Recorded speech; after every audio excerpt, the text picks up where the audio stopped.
नमस्कार साथियों, मैं अनीता श्रीवास्तव आपका हार्दिक अभिनंदन करती हूँ।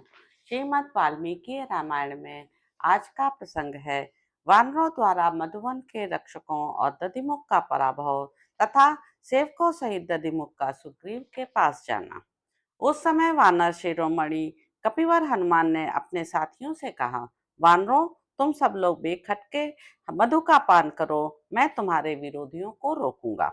हनुमान जी की बात सुनकर वानर प्रवर अंगद ने भी प्रसन्न चित्त होकर कहा, वानर गण अपनी इच्छानुसार मधुपान करें। हनुमान जी इस समय कार्य सिद्ध करके लौटे हैं, अतः इनकी बात स्वीकार करने योग्य न हो तो भी मुझे अवश्य माननी चाहिए।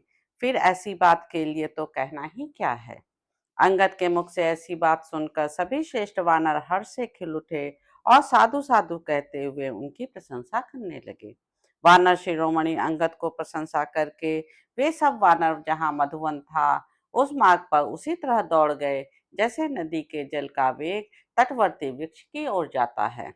मिथिलेश कुमारी सीता को हनुमान जी तो देखकर आए थे और अन्य वानरों ने उन्हीं के मुख से यह सुन लिया था कि वे लंका में हैं, अतः उन सबका उत्साह बढ़ा हुआ था। इधर युवराज अंगद का आदेश भी मिल गया था, इसलिए वे सामर्थ्यशाली सभी वानर वन रक्षकों पर पूरी शक्ति से आक्रमण करके मधुवन में घुस गए और वहां इच्छानुसार मधु पीने तथा रसीले फल खाने लगे।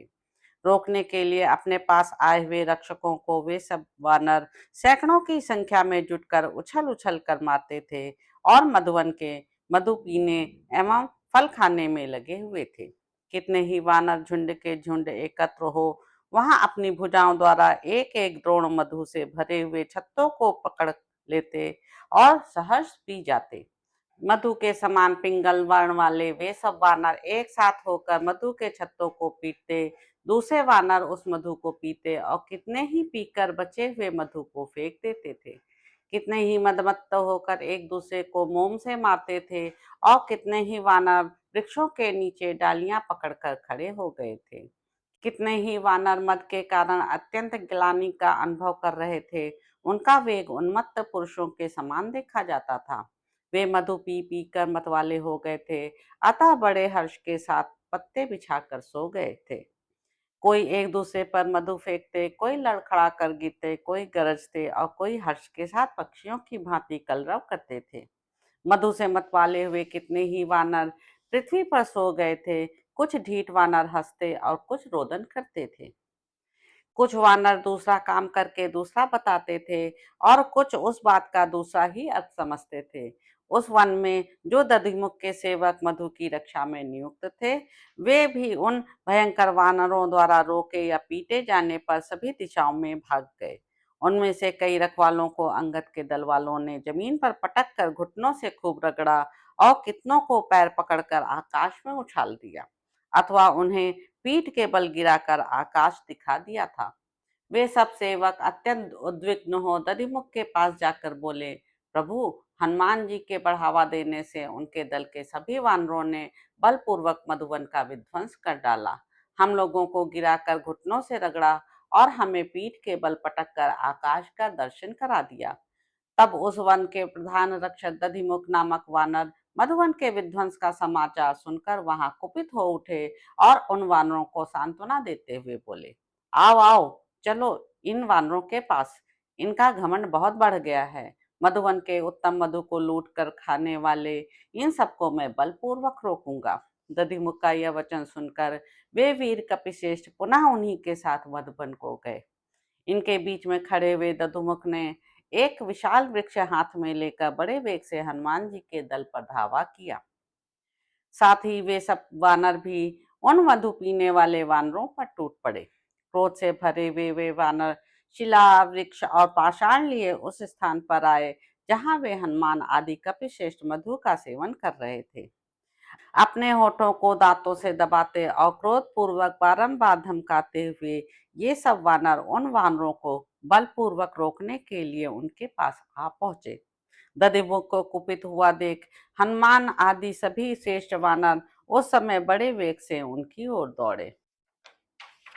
वृक्ष लेकर आते हुए वेगशाली महाबली महाबाहो दधिमुख को कुपित हुए अंगद ने दोनों हाथों से पकड़ लिया। वे मधु पीकर मदान्ध हो रहे थे, अतः ये मेरे नाना हैं ऐसा समझकर उन्होंने उन पर दया नहीं दिखाई। वे तुरंत बड़े वेग से पृथ्वी पर पटक कर उन्हें रगड़ने लगे। उनकी भुजाएं, जांघें, मुंह सभी टूट फूट गए। वे खून से नहा गए और व्याकुल हो उठे। वे महावीर, कपिकुंजर, दधिमुख वहां 2 घड़ी तक मूर्छित पड़े रहे। उन वानरों के हाथ से किसी तरह छुटकारा मिलने पर वानर शेष दधिमुख एकांत में आए और वहां एकत्र हुए अपने सेवकों से बोले, आओ आओ, अब वहां चलें जहां हमारे स्वामी मोटी गर्दन वाले सुग्रीव श्री रामचंद्र जी के साथ विराजमान हैं। राजा के पास चलकर सारा दोष अंगद के माथे मढ़ देंगे। सुग्रीव बड़े क्रोधी हैं, मेरी बात सुनकर वे इन सब वानरों को मरवा डालेंगे। महात्मा सुग्रीव को यह मधुवन बहुत ही प्रिय है। यह उनके बाप दादों का दिव्य वन है। इसमें प्रवेश करना देवताओं के लिए भी कठिन है। मधु के लोभी इन सभी वानरों की आयु समाप्त हो चली है। सुग्रीव इन्हें कठोर दंड देकर इनके सुहृदों सहित इन सबको मरवा डालेंगे। राजा की आज्ञा का उल्लंघन करने वाले ये दुरात्मा राजद्रोही वानर वध के ही योग्य हैं। इनका वध होने पर ही मेरा अमर्ष जनित रोष सफल होगा।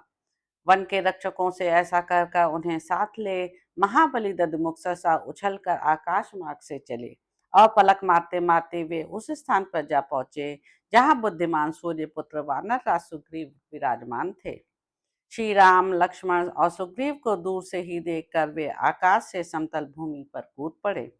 वन रक्षकों के स्वामी महावीर वानर दधिमुख पृथ्वी पर उतरकर उन रक्षकों से घिरे हुए उदास मुख किए सुग्रीव के पास गए और सिर पर अंजलि बांधे उनके चरणों में मस्तक झुकाकर उन्होंने प्रणाम किया। तो इस प्रकार साथियों, सुंदर कांड में निहित 62वां सर्ग यहाँ पर समाप्त होता है। इसके अगले अंक में आप जानेंगे कि दधिमुख से मधुवन के विध्वंस का समाचार सुनकर सुग्रीव का हनुमान आदि वानरों की सफलता के विषय में अनुमान। तो अब आपसे अगले अंक में मुलाकात होगी। मेरे YouTube चैनल संवाद विद अनीता को लाइक करें, शेयर करें, सब्सक्राइब करें। धन्यवाद साथियों।